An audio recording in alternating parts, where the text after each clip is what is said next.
Hello दोस्तों, स्वागत है आप सबका। दोस्तों, इससे पिछली वाली वीडियो में हमने और आपने पूरी तरह से जान लिया था कि आखिर अलैंगिक जनन और लैंगिक जनन में क्या अंतर होता है। ठीक है, तो जनन के अंतर्गत ये हमारा लास्ट वीडियो इसलिए होगा क्योंकि यहां पर हम लोगों ने अब पूरी तरह से बात कर ली है कि क्या है अलैंगिक जनन, क्या है लैंगिक जनन, क्या है कायिक जनन और क्या अंतर है अलैंगिक और लैंगिक जनन में। ठीक है, इतनी बात तो हम लोग कर चुके हैं और आज यहां पर हम लोग इस वीडियो में कुछ छोटे मोटे टॉपिक्स को जो कि कभी कभी पेपर में इस चैप्टर से पूछ लिए जाते हैं उनकी बात करेंगे। और उनमें जो कि टॉपिक्स आप देख रहे होंगे स्क्रीन पर, पहला जो टॉपिक है उसका नाम है सूक्ष्म प्रवर्धन, दूसरे का नाम है जीवों में लैंगिकता और तीसरी वाली बात हम करेंगे कि विभिन्न जीवों में गुणसूत्रों की संख्या। ठीक है, तो दोस्तों इनकी बात तो हम करेंगे ही और मैं इसके बाद एक वीडियो लेक्चर भी है, मतलब जैसा कि आप देख रहे हैं कि लेक्चर 1 लेक्चर 2 चल रहा है,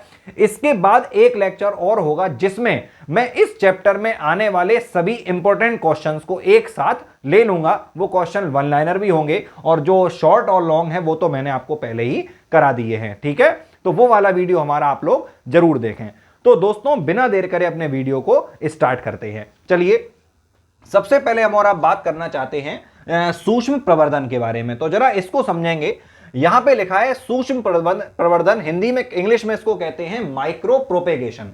देखिए, आप इसको ऐसे याद करो कि असल में यह भी एक प्रकार का क्या है, यह भी एक प्रकार का कायिक जनन है। क्या है? कायिक जनन है। अब कायिक जनन कैसे है तो इसको समझो। जैसा कि आप सब जानते हैं कि जब भी हम किसी भी पौधे में नर और मादा की बात करें, मतलब पुष्प के नर और मादा की बात करेंगे, तो वो वाली प्रोसेस किसके अंदर आ जाएगी? लैंगिक जनन के अंदर। और जब हमने आपको कायिक जनन पढ़ाया था तो वहां पे हमने पुष्प को नहीं लिया था, हमने किस किस को लिया था? जड़, तना, पत्ती और प्रकलिका को लिया था। अगर आपने वो वीडियो नहीं देखा है तो आप लोग वो वीडियो देख सकते हैं। अब हमारी बात को समझो, तो ये जो सूक्ष्म प्रवर्धन विधि है ये एक प्रकार का बेटा कायिक जनन है और जो आजकल सबसे ज्यादा यूज की जा रही है वो है क्या? वो सूक्ष्म प्रवर्धन विधि। मतलब इसको कह सकते हो कि ये एक आधुनिक विधि है। ठीक है, तो याद रखें कि ये एक प्रकार की आधुनिक विधि है सूक्ष्म प्रवर्धन। अब इसको जरा समझो एक एक करके कि जो सूक्ष्म प्रवर्धन होता है ये है क्या, इसकी परिभाषा क्या होती। तो जरा ध्यान दें मेरे साथ साथ कि यह कायिक जनन की एक ऐसी आधुनिक विधि है। मेरे साथ बोलें, यह है कायिक जनन की एक ऐसी आधुनिक विधि है जिसके अंदर किसी पेड़ या पौधे के, साथ साथ बोलें, किसी पेड़ या पौधे के ऊतकों को, पेड़ या पौधे के ऊतकों को अलग करके नया पौधा विकसित किया जाता है। बात समझ में आ रही है? मतलब हम लोग क्या करते हैं कि मान लो कोई भी पेड़ पौधा है तो उसके ऊतक निकाल लेते हैं, मतलब उसका कुछ हिस्सा तोड़ लेते हैं। सीधी बात करो, ये पौधा था, इसका कुछ हिस्सा तोड़ लिया, इसके कुछ ऊतक निकाल लिए। ठीक है, और उन ऊतकों से हम लोग जब नया पौधा उगाएंगे तो इस प्रोसेस को हम लोग क्या बोलते हैं? सूक्ष्म प्रवर्धन बोलते हैं। ठीक है, परिभाषा एक बार मेरे साथ फिर से बोल दो। क्या बोलेंगे? कि सूक्ष्म प्रवर्धन एक ऐसा कायिक जनन की आधुनिक प्रक्रिया है। क्या बोला? अपनी तरफ मैंने क्या बोला? परिभाषाएं हम लोग खुद बनाएंगे, रटी रटाई परिभाषाएं नहीं चाहिए। फिर से बोलिए, क्या बोलेंगे? सूक्ष्म प्रवर्धन कायिक जनन की ऐसी आधुनिक प्रक्रिया है जिसमें किसी पेड़ या पौधे के ऊतकों को अलग कर लिया जाता है और उन ऊतकों से नया पेड़ या पौधा उगाया जाता है। ठीक है, तब उसको हम लोग क्या बोलते हैं? सूक्ष्म प्रवर्धन बोलते हैं। सूक्ष्म मतलब होता है छोटा सा टुकड़ा निकाल लिया, प्रवर्धन मतलब उगाया, प्रवर्धों से उगाया, कोई नया पौधा उगाना, तब इसका नाम क्या पड़ा? सूक्ष्म प्रवर्धन। अब यह होता कैसे उसको समझो। देखना, ध्यान देना दोस्तों। जैसे कि यहां पे हमने क्या किया, मान लो ये कोई भी एक तरीके से ऐसे समझो, ये कोई गमला है या फिर ये जमीन है, कुछ भी समझ लो इसको आप लोग, और यहां से क्या है कि ये कोई एक पेड़ या पौधा यहां पे उगा हुआ है। ठीक है, ये पेड़ या पौधा है। ठीक है, अब जरा बात समझो, हमने क्या किया कि इसका कुछ हिस्सा या कोई एक हल्का सा टुकड़ा इसका हमने निकाल लिया, अलग कर लिया। मान लो ये, एक सेकंड थोड़ा बड़ा दिखाऊं जिससे आप लोगों को अपने स्क्रीन पे साफ साफ नजर आए। मान लो ये कोई टुकड़ा हमने इसका अलग निकाल लिया। ठीक है, इसके ऊतक देखो, आप भी जानते हो कि कोई भी जीव हमेशा किसका बना होता है? कोशिकाओं का बना होता है। अब कोशिकाओं तो नहीं निकाल सकते क्योंकि वो सूक्ष्म है, लेकिन हम लोग क्या करते हैं, टुकड़े को निकालते हैं। और याद रखना कि कोशिकाओं से मिलके क्या बनता है, ऊतक बनता है। ये तो आप सबको पता ही होगा ना, कोशिकाओं से मिलके क्या बनता है, ऊतक बनता है। तो हमने जब इसके टुकड़े को निकाल लिया तो इसका मतलब क्या निकाल लिए हमने, इसके ऊतक निकाल लिए। अब हम इन्हीं ऊतकों को ऐसी कंडीशन में रखेंगे, कंडीशन से मेरा मतलब कि ऐसी जगह पर रखेंगे जहां पर इसको पानी भी मिले, जहां पर इसको मिट्टी भी मिले, जहां पर इसको प्रकाश भी मिले। मतलब कि एक पौधा उगने के लिए जो जो चीजें आवश्यकता होती है वो सब चीजें इस ऊतक के टुकड़े को मिल जाएंगी। ठीक है, तो इसको हम लोग बोलते हैं अजर्म परिस्थितियां। क्या बोलते हैं, अजर्म परिस्थितियां। हिंदी में, इंग्लिश में कहते हैं एसेप्टिक कंडीशन। मतलब ये कि यहां पे कोई कीड़ा मकोड़ा, कोई सूक्ष्म जीव, फंगस कुछ नहीं होगा, बिल्कुल सफाई होगी। और सफाई के साथ साथ जितनी भी सुविधाएं एक पौधे को मिलनी चाहिए वो सब यहां पे इसको मिल जाती हैं। तो होता क्या है कि अब धीरे धीरे करके इसके अंदर क्या होती है, वृद्धि होती है, इसके अंदर ग्रोथ होती है। ठीक है, इसके अंदर वृद्धि होगी, ग्रोथ होगी। और ग्रोथ जैसी होगी इस वाले ऊतक में, वैसे ही इसमें कुछ गुच्छे बन जाते हैं। क्या बन जाते हैं, गुच्छे बन जाते हैं। और वो गुच्छे काहे के होते हैं, वो आप कह सकते हो कि कई सारी कोशिकाएं या कई ऊतक, ऐसे समझ लो। अभी तो कुछ यहां पे थे और कई ऊतक जब मिल गए, कई सारे ऊतकों के गुच्छे बन गए, तो अब ये गुच्छे बन के तैयार हो गए। और इन गुच्छों को बेटा हम लोग क्या कहते हैं, इसका नाम याद रखना है, इसको हम लोग बोलते हैं कैलस। क्या बोलते हैं, कैलस बोलते हैं। ठीक है, कैलस बोलते हैं इसको। तो क्या हुआ कि जब इस वाले ऊतक के टुकड़े को हमने वृद्धि कराई, इसको ऐसी जगह रखा जहां इसमें ग्रोथ हो जाए थोड़ी सी, तो जब ग्रोथ हुई तो ग्रोथ में क्या हुआ कि कई सारे ऊतक या कोशिकाएं, समझ रहे होंगे, कोशिकाएं छोटी इकाई है और कोशिकाओं से मिलकर क्या बन रहे हैं, ऊतक बन रहे हैं। तो जब ये खूब सारे गुच्छे बन जाएंगे तो इन गुच्छों को हम लोग क्या कहते हैं, कैलस कहते हैं। इस कैलस को इसलिए याद रखना क्योंकि इसी कैलस को, इन्हीं गुच्छों को अलग करके हमने जमीन में जहां दबाया, कहीं भी मिट्टी में दबाया, तो वहां से वो पूरा नया पौधा उग जाएगा। ठीक है, और जब चाहे तब उग जाएगा। जब चाहे का मतलब ये हुआ कि मान लीजिए आज हमने इसमें जरूरत थी तो हमने थोड़ा सा एक कैलस या गुच्छा निकाला और जमीन में दबाया,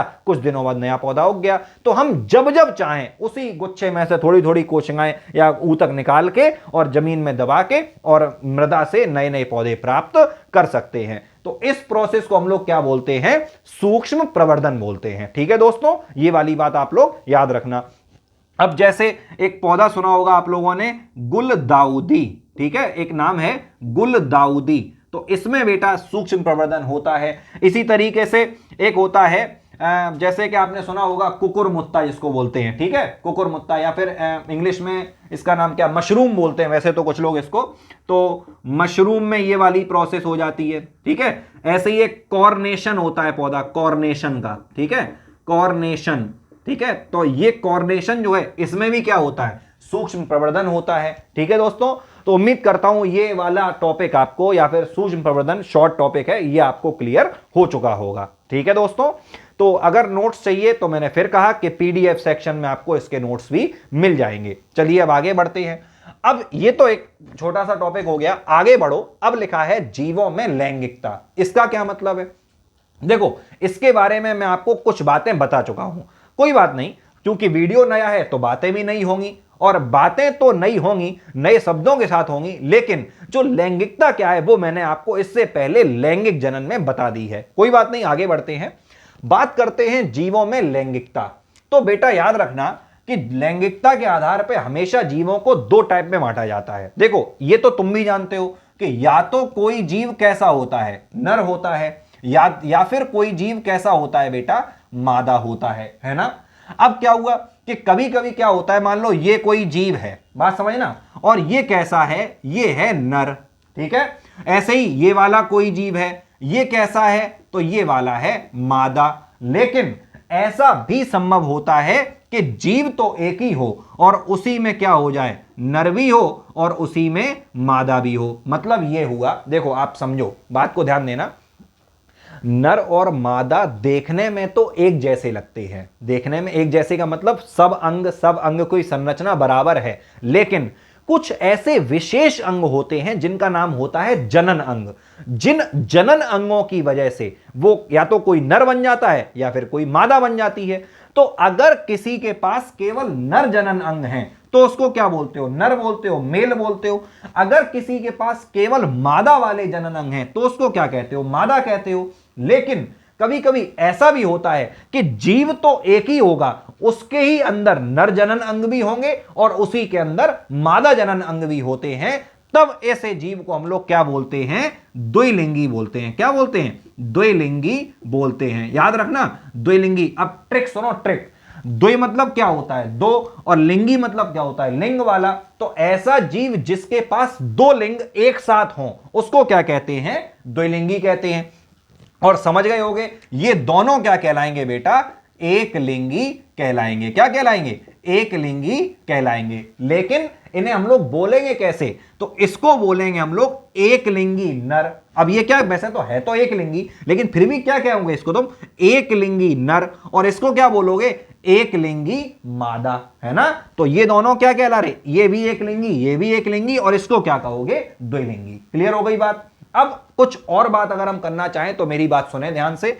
ऐसा होता है बेटा कि कुछ कवकों में इसमें एक नाम अलग से दे दिया जाता है, एक नाम अलग से देते हैं, जो कि नाम होता है समथैलेसी।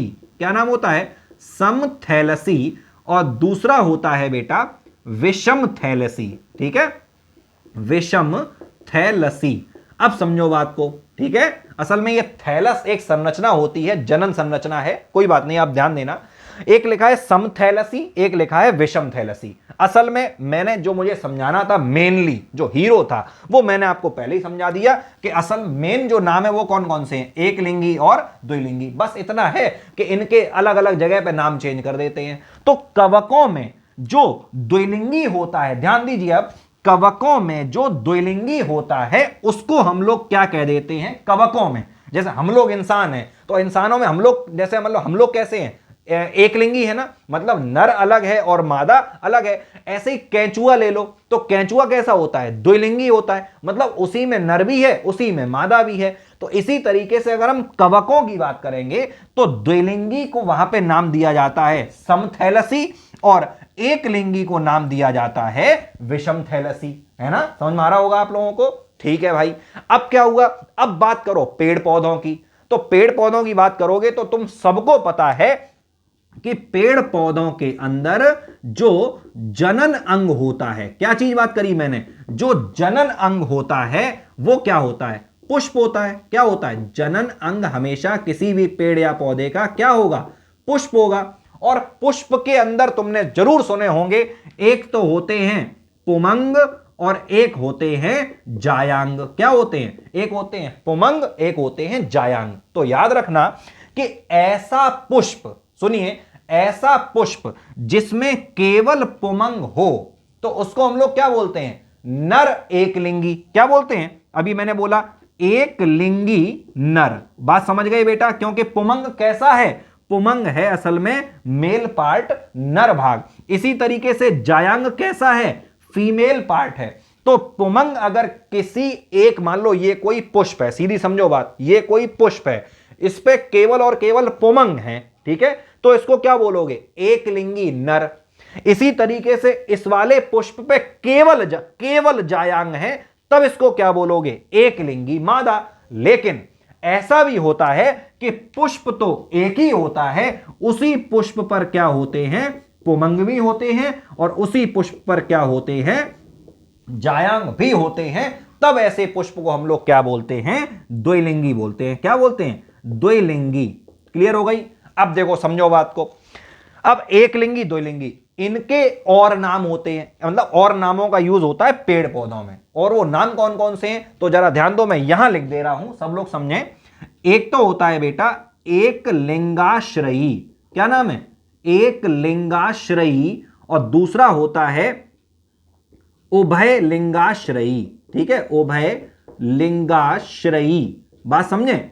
एक लिंगाश्रयी मतलब एक लिंगी, बिल्कुल परेशान ना हो, सेम है, बस केवल नाम चेंज हो रहा है। ठीक है, मतलब पेड़ पौधों में एक लिंगी को हम लोग क्या नाम देते हैं? एक लिंगाश्रयी। ऐसा नहीं है कि तुम अगर एक लिंगी लिख आओगे तो गलत हो जाएगा, लेकिन ऐसा जरूर है कि अगर एक लिंगाश्रयी लिख के आओगे तो ज्यादा अच्छा होगा। ठीक, इसी तरीके से जो द्विलिंगी है इसको हम लोग और किस नाम से जानते हैं? उभयलिंगाश्रयी। उभयलिंगाश्रयी मतलब, उभय मतलब होता है कॉमन, कॉमन मतलब कि जिसपे नर भी हो और जिसपे मादा भी हो, तो उसको हम लोग क्या कहते हैं, उभयलिंगाश्रयी। ठीक है, तो बेटा ये थी जीवों में लैंगिकता। उम्मीद है आपको बात समझ में आ गई होगी, क्लियर हो गई बात बेटा। कोई समस्या अगर हो तो आप चाहें तो कमेंट बॉक्स में आप अपने क्वेश्चन हमसे पूछ भी सकते हैं। ठीक है, तो दो बातें हम लोगों ने अब बिल्कुल क्लियर कर ली, और बस अब आ गया हमारा सेशन का लास्ट पॉइंट, जिसका नाम है विभिन्न जीवों में गुणसूत्रों की संख्या। अब क्या हुआ, आप लोगों को जब मैंने देखिए लैंगिक जनन वाला जो वीडियो है उसको इसलिए भी आप लोग देख लेना क्योंकि वो आपको एक क्वेश्चन तो याद करा ही रहा है, इसके साथ में मैंने बहुत सारी एक्स्ट्रा चीजें उसमें आपको सिखा रखी हैं। ठीक है, तो अगर वीडियो नहीं देखा है तो वो वीडियो जरूर देख लीजिए, कोई बात नहीं। अब बात करना है हम लोगों को कि गुणसूत्रों की संख्या, तो मैंने आपको पहले बताया, अगर नहीं याद तो अब जरा ध्यान दो। गुणसूत्रों की संख्या हमेशा दो टाइप की होती है, एक होती है अगुणित, ठीक है, एक होती है अगुणित और दूसरी होती है बेटा द्विगुणित। क्या होती है, द्विगुणित। द्विगुणित से मतलब ये कि अगर हम कुल गुणसूत्रों की बात करेंगे, टोटल की बात करेंगे, तो इसका मतलब हम लोग किसकी बात कर रहे होंगे, द्विगुणित की कर रहे होंगे। और अगर हम आधे गुणसूत्रों मतलब कितने जोड़ी, है ना, नहीं समझे कोई बात नहीं, जैसे मनुष्यों की बात करो तो मनुष्यों में टोटल कितने गुणसूत्र होते हैं, 46 होते हैं, 46 होते हैं। लेकिन अगर इसको जस्ट हाफ कर दो, मतलब जोड़ी पूछा जाए कितने जोड़ी, तो आंसर क्या हो जाएगा, 23। तो समझना बात को, अगर जोड़ी वाली बात बनी है तो मतलब क्या हो गया, अगुणित, और अगर कुल वाली बात बनी है इसका मतलब क्या हो गया, द्विगुणित। और अगुणित को हम लोग डिनोट करते हैं एन से नंबर, ठीक है, एन। और द्विगुणित का मतलब क्या होता है, 2n। देखो समझ ही गए होगे कि अगर 2n बराबर 46 तो n बराबर अपने आप क्या हो जाएगा, 23। ठीक, अब देखो, अब यहां पे कुछ इंपॉर्टेंट आपके अपने इंपॉर्टेंट जो आपके पेपरों में पूछे जाते हैं एग्जांपल्स, वो सब यहां पे लिखे हुए हैं। अब हमारा आपका काम है, देखो इसमें मैंने कुछ जगह छोड़ रखी है, वो क्वेश्चन हम लोग अभी लगाएंगे। कैसे लगाएंगे तो सुनो, जैसे मनुष्य है तो मनुष्य में 2n बराबर 46 है, तो हम लोगों को उधर क्या करना है, आधा करना है ना, n बराबर क्या हो जाता है, ठीक आधा हो जाता है ना। तो इसका मतलब यहां पे क्या हो गया, 23। अच्छा मान लो कि यहां पे 46 ना लिखा होता, यहां पे नहीं होता, केवल क्या हमें मालूम होता कि n बराबर 23 है, तो 2n बराबर, तो क्या कर दोगे, उसका दुगना कर दोगे, उसका दुगना। तो 23 का दुगना कितना हो गया, 46 हो गया। चलो कोई बात नहीं, अगला करके देखो, कुत्ता लिखा है, ठीक है। अब कुत्ते में क्या है कि n बराबर हमें मालूम है कि 39 है, 39 है, इसका मतलब हमें 2n चाहिए। तो 2n के लिए क्या करना पड़ेगा, 39 का 2 में गुणा करना पड़ेगा, मतलब 39 का दुगना करना पड़ेगा। तो 39 दूनी करोगे तो हो जाएगा 78, 78। ठीक है, 39 दूनी 78। चलो आगे बढ़ जाओ। अब क्या लिखा है, बिल्ली। बिल्ली में हमें क्या मालूम है, 2n बराबर मालूम है, इसका मतलब 38 है। तो 38 का आधा ही तो करेंगे हम लोग, आधा ही तो करेंगे। तो 38 का आधा क्या हो जाएगा, 19 हो जाएगा। 19 दूनी 38, तुम्हें पता है। अब आ जाओ चूहा, अब तो मेरे ख्याल दिक्कत नहीं है। तो अगर यहां पे क्या लिखा हुआ है, मेरे हिसाब से यहां पे कुछ समझ में आना चाहिए। क्या लिखा है, 21। अब 21 का करो दुगना, क्यों, क्योंकि n बराबर 21 है ना, n बराबर 21 है। 21 दूनी क्या हो गया, 42। इसका मतलब चूहे में कितने गुणसूत्र होते हैं, 42 होते हैं। आगे बढ़ो, घरेलू मक्खी लिखा है, घरेलू मक्खी में कितने टोटल हैं, 12। इसका मतलब आधे हो जाएंगे ना, तो यहां पे n बराबर क्या हो जाएगा, 6 हो जाएगा। अब तो आपको समझ में आ ही गया होगा, हम क्या कहें आपको, खुद ही देखते रहो भैया। अब क्या लिखा है, फल मक्खी। तो फल मक्खी का मतलब कि n बराबर 4, तो 2n बराबर 8, 4 दूनी 8। आगे आ जाओ, मक्का। मक्का में गुणसूत्र कितने होते हैं, 20। लेकिन 20 कैसे हैं, ये कैसे हैं, 2n। तो 2n अगर 20 तो n बराबर कितना हो जाएगा, 10 हो जाएगा। अब आ जाओ सेब। तो सेब में यहां पे n बराबर कितना दिया गया है, 17। तो 17 का दुगना कर दो तो कितना हो जाएगा, 34। अब यहां पे तितली दी गई है। तितली देखो, नाम वही वाली बात, नाम छोटा और दर्शन बड़े, उल्टा हो गया यहां पे। नाम तो तितली है, छोटी सी होती है, लेकिन गुणसूत्र देख लो जरा, अपन लोगों से बहुत ज्यादा है। 380 गुणसूत्र होते हैं कोशिका में, सोचिए। तो 380 है, तो इसका आधा कर दोगे तो ये निकल के आएगा 190। ठीक है, 190 हो जाता है। अब आ जाओ धान। तो धान में हमें पता है n बराबर 12, तो इसका मतलब 2n बराबर क्या हो जाएगा, 24। अब आ जाओ आगे, प्याज। तो प्याज में कुल कितने हैं, 32। तो ठीक आधा कर दो, 32 का आधा कितना हो जाएगा, 16 दूनी 32। ठीक, और लास्ट में आ गया क्या, आलू। तो आलू में कितने होते हैं 24, लेकिन ये 24 कैसे हैं n बराबर, इसका मतलब इसका दोगुना करना पड़ेगा तो 48 हो गया। और ये एक जीव है ओफियोग्लोसम, ठीक है। तो इसमें क्या होता है, इसमें गुणसूत्रों की संख्या होती है 1260, ठीक है, 1260 होती है। तो इन 1260 का हमें करना पड़ेगा आधा, तो ये निकल के आएगा लगभग 630। 2 6 12, 2 3 6 और 0, ठीक है, 630।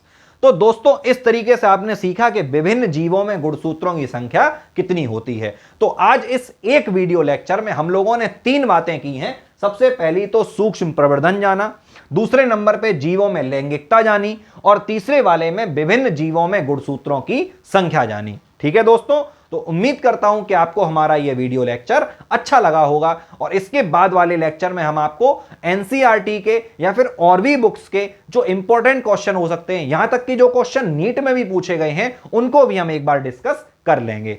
तो दोस्तों इस वीडियो को इतना प्यार देने के लिए बहुत बहुत धन्यवाद। एक लाइक तो बनता है। धन्यवाद दोस्तों।